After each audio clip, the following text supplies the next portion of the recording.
jutro polako dolazi tiho. Na trenutak sve izgleda moguće, kao da svijet pripada samo nama. Pred refren i dok glazba negdje tiho svira, srce zna da ovo je naš znak.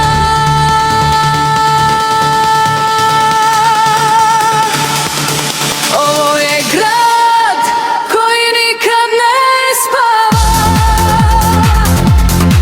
svaka svjetiljka novi san čuva.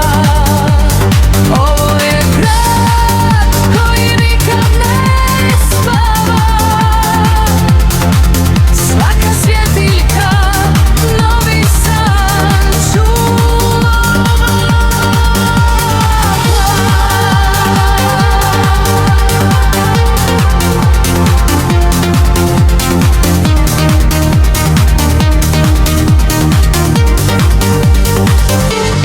Možda će jutro odnijeti sve, možda će uspomene izblijedjeti, ali ova noć ostaće negdje u pjesmi koju ćemo